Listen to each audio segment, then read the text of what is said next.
बहुत करे मेहनत प्राणी, बहुत चलावे हाथ, पर नतीजा वही रहे तीन ढाक के पार। जी हाँ मेरे साथियों, आप समझ गए होंगे मैं बात कर रहा हूँ कुंभ राशि वालों की।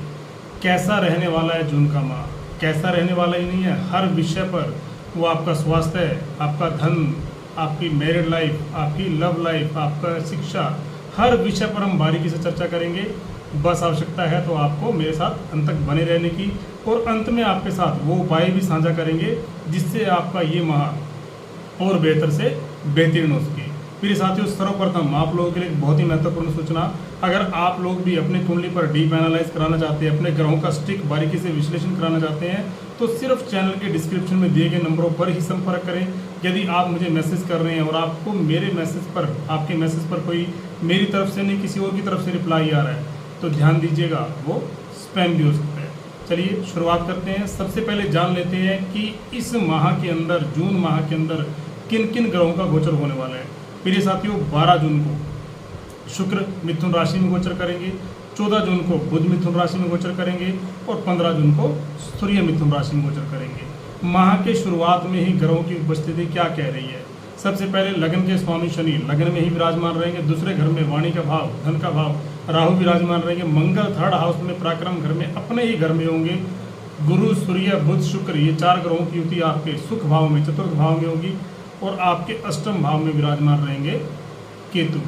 प्रिय साथियों, सबसे पहले बात करेंगे हेल्थ की, बिकॉज हेल्थ इज वेल्थ, बहुत ज़्यादा जरूरी है आपके लिए। लगन के स्वामी शनि लगन में ही है और किसी भी मैलेफिक पाप ग्रह की उस पर दृष्टि नहीं है, तो कोई डर भी नहीं है, कोई क्वेश्चन भी नहीं है, आपको पूछना ही नहीं चाहिए कि मेरा स्वास्थ्य कैसे रहने वाला है। मैं कहूँगा बहुत बेहतर है, स्वास्थ्य के दृष्टिकोण से ये माह को कोई डर नहीं है आपको। बात करें आपके एजुकेशन की, पंचम भाव के स्वामी बुध फोर्थ हाउस में है, फिफ्थ में आ जाएंगे 14 जून को। 14 जून के बाद जब बुध अपने ही घर में होंगे तो किसी भी रिजल्ट के लिए, कोई भी आपको एग्जाम देना है, कुछ भी नया करना है, कुछ भी शुरुआत करनी है अपनी पढ़ाई को लेकर के, तो 14 जून के बाद समय मैं कहूँगा कि बहुत बेहतर होगा।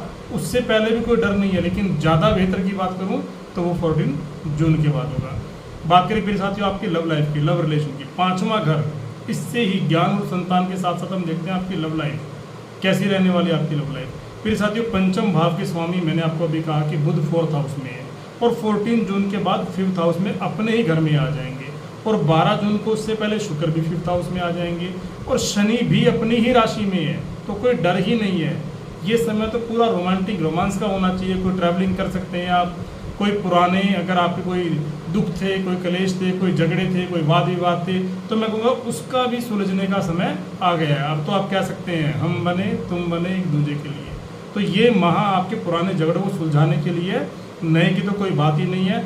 हाँ, बुध भी अपनी राशि में आकर मैं कहूँगा पंचम भाव में लव रिलेशन को अच्छा ही करेंगे, तो आपके हर वाद विवाद को खत्म करने के लिए अच्छा समय है, और एक अच्छी नई शुरुआत करने के लिए समय बहुत बेहतरीन है। बात करें आपकी मैरिड लाइफ की, सप्तम भाव के स्वामी बनते हैं आपके सूर्य, फोर्थ हाउस में है, 15 जून को फिफ्थ हाउस में आ जाएंगे, केंद्र में है, फोर्थ हाउस में त्रिकोण में आ जाएंगे। दोनों ही परिस्थितियाँ अच्छी हैं, यानी मैं कहूँ मैरिड लाइफ तो अच्छी नहीं, बहुत बेहतरीन है।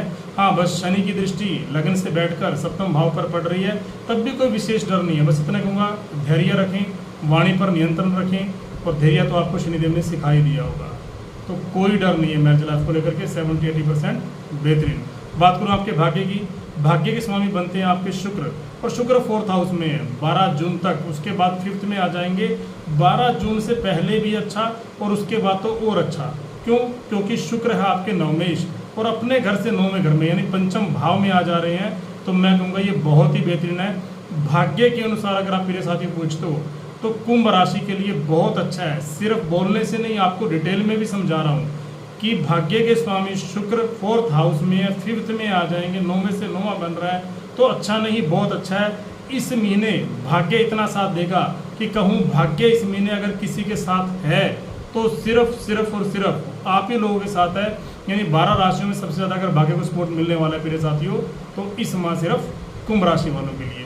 बाकी आप मुझे बताइएगा जून में कमेंट करके कि कैसा चल रहा है आपका भाग्य के साथ, कितना मिल रहा है आपको आपके भाग्य के सपोर्ट। तो कहूँगा इस माह के लिए भाग्य के भरोसे do whatever you want to do, कोई चिंता नहीं है मेरे साथियों। बात करूँ आपके कैरियर की, कैरियर के लॉर्ड बनते हैं आपके मंगल, और 10th लॉर्ड मंगल आपको पता 3rd हाउस में है, पराक्रम भाव में है, अपनी ही राशि में है, तो कोई डर नहीं है। और सबसे अच्छी बात है कि इस माह मंगला कोई राशि परिवर्तन भी नहीं है। 10th लॉर्ड का कनेक्शन 3rd से, कर्म का कनेक्शन पराक्रम से, बहुत ही बढ़िया। आप अपने कर्म से, अपने पराक्रम से अपने खुद करियर में ग्रोथ कर पाएंगे। और मैं कह सकता हूं कि इस समय अगर आप कोई मेडिकल से, डिफेंस से, ट्रैवलिंग से, भूमि भवन वाहन से, कोई लाइजनिंग से, इनसे जुड़े हुए किसी भी क्षेत्र में है तो और बेहतरीन रहने वाला है। यानी आप अपने करियर में अच्छी ग्रोथ करेंगे, वो भी अपने कर्म और पराक्रम से। बात करें बिजनेस की, 7th लॉर्ड सूर्य मैंने आपको बताया केंद्र में है। 15 जून के बाद 5th में आ जाएंगे, तब भी कोई डर नहीं, त्रिकोण में आकर और बढ़िया हो जाएंगे। यानी कि ऑल ओवर बिजनेस के माध्यम से ये माह के लिए बहुत बेहतरीन, बहुत सुंदर रहने वाला है। उपाय क्या करना है वो जान लेते हैं। तो वैसे तो मेरे साथियों इस माह कोई विशेष उपाय की आप लोगों को आवश्यकता है नहीं, फिर भी हनुमान चालीसा का आप नित्य पाठ करें, बहुत बेहतरीन है। और बुध के बीज मंत्र का जाप करना ना भूलिएगा। जानकारी कैसी लगे लाइक, शेयर और कमेंट करना मत भूलिएगा। और सब्सक्राइब तो बिल्कुल कीजिएगा, बने रहिएगा हमारे साथ। जय श्री राम, जय श्री बालाजी महाराज।